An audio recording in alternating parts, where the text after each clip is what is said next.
ಎಲ್ಲರಿಗೂ ನಮಸ್ಕಾರ. Welcome to my channel. ಇವತ್ತಿನ ವಿಡಿಯೋದಲ್ಲಿ ಆರೋಗ್ಯಕರವಾದ ಮೂಲಂಗಿ ಸೊಪ್ಪಿನ ಪಲ್ಯ ಯಾವ ರೀತಿ ಮಾಡೋದು ಅಂತ ತಿಳಿಸ್ಕೊಡ್ತೀನಿ.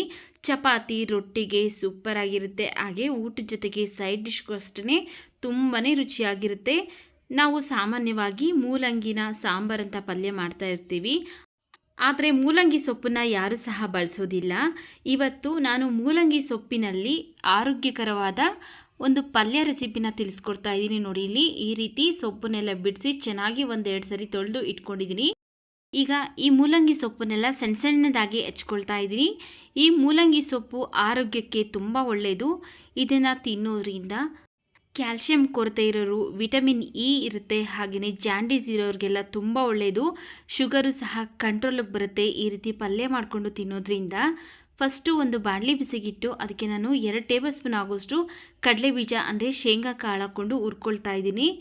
ಸ್ಟವ್ನ ಮೀಡಿಯಂ ಫ್ಲೇಮಲ್ಲಿ ಇಟ್ಕೊಂಡು ಕಡಲೆ ಬೀಜನೆಲ್ಲ ಹುರ್ಕೊಳ್ತಾ ಇದ್ದೀನಿ. ನೋಡಿ, ಈ ರೀತಿ ಹುರ್ಕೊಂಡಾಗಿದೆ.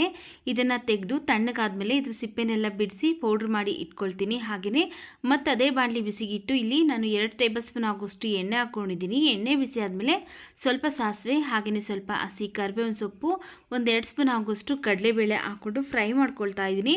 ಕಡಲೆಬೇಳೆ ಎಲ್ಲ ಲೈಟಾಗಿ ಕಲರ್ ಚೇಂಜ್ ಆಗಬೇಕು, ಆ ರೀತಿ ಫ್ರೈ ಮಾಡ್ಕೊಂಡಿದ್ದೀನಿ. ನೋಡಿ, ಈಗ ಇದಕ್ಕೆ ನಾನು 2 ಈರುಳ್ಳಿನ ಸಣ್ಣದಾಗಿ ಹೆಚ್ಚಿಬಿಟ್ಟು ಹಾಕ್ಕೊಳ್ತಾ ಇದ್ದೀನಿ. ಹಾಗೆ ಒಂದು 4-5 ಒಣಗಿರುವಂತಹ ಮೆಣಸಿನ್ಕಾಯಿನೂ ಸಹ ಕಟ್ ಮಾಡಿ ಸೇರಿಸಿ ಈರುಳ್ಳಿ ಎಲ್ಲ ಚೆನ್ನಾಗಿ ಫ್ರೈ ಆಗೋವರೆಗೂ ಫ್ರೈ ಮಾಡ್ಕೊಳ್ತಾ ಇದ್ದೀನಿ. ನೋಡಿ, ಈರುಳ್ಳಿ ಎಲ್ಲ ಇಷ್ಟು ಫ್ರೈ ಆದರೆ ಸಾಕಾಗುತ್ತೆ. ಈಗ ಇದಕ್ಕೆ ನಾವು ಹೆಚ್ಚಿಟ್ಕೊಂಡಿರುವಂತಹ ಮೂಲಂಗಿ ಸೊಪ್ಪನ್ನು ಹಾಕ್ಕೊಳ್ತಾ ಇದ್ದೀನಿ.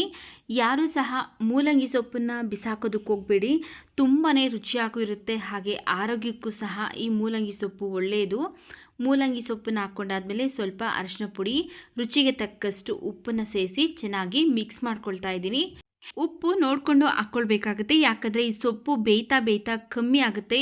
ನೋಡೋದಕ್ಕೆ ಜಾಸ್ತಿ ಅನಿಸಿದ್ರು ಬೆಂದಾದಮೇಲೆ ಸ್ವಲ್ಪ ಆಗುತ್ತೆ. ಅದರಿಂದ ಉಪ್ಪು ನಿಮಗೆ ಟೇಸ್ಟಿಗೆ ತಕ್ಕನಂಗೆ ನೋಡಿಕೊಂಡು ಸ್ವಲ್ಪ ಹಾಕ್ಕೊಳ್ಳಿ, ಬೇಕು ಅಂದರೆ ಮತ್ತೆ ಸೇರಿಸ್ಕೊಳ್ಬೋದು. ನೋಡಿ, ಇಲ್ಲಿ ಚೆನ್ನಾಗಿ ಒಂದ್ಸರಿ ಮಿಕ್ಸ್ ಮಾಡಿಕೊಂಡು ಈಗ ಇದ್ರ ಮೇಲೆ ಒಂದು ಲಿಡ್ನ ಕ್ಲೋಸ್ ಮಾಡಿ, ನಾನು ನೀರೇನು ಸೇರಿಸ್ತೀನಿ, ಲಿಡ್ನ ಕ್ಲೋಸ್ ಮಾಡಿ 1-2-3 ನಿಮಿಷ ಬೇಯಿಸ್ಕೊಳ್ತಾ ಇದ್ದೀನಿ.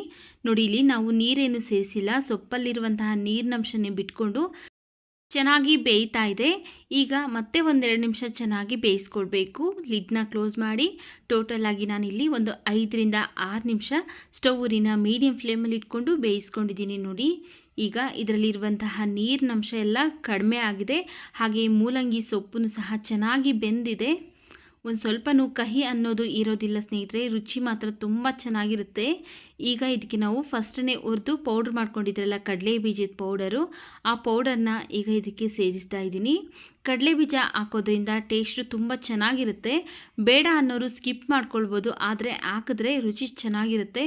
ಸ್ಕಿಪ್ ಮಾಡ್ದೇ ಹಾಕ್ಕೊಳ್ಳಿ. ನೋಡಿ, ಈಗ ಕಡಲೆ ಬೀಜದ ಪೌಡ್ರ್ ಹಾಕಿ ಚೆನ್ನಾಗಿ ಮಿಕ್ಸ್ ಮಾಡಿ ಸ್ಟವ್ ಆಫ್ ಮಾಡ್ಕೊಳ್ತಾ ಇದ್ದೀನಿ.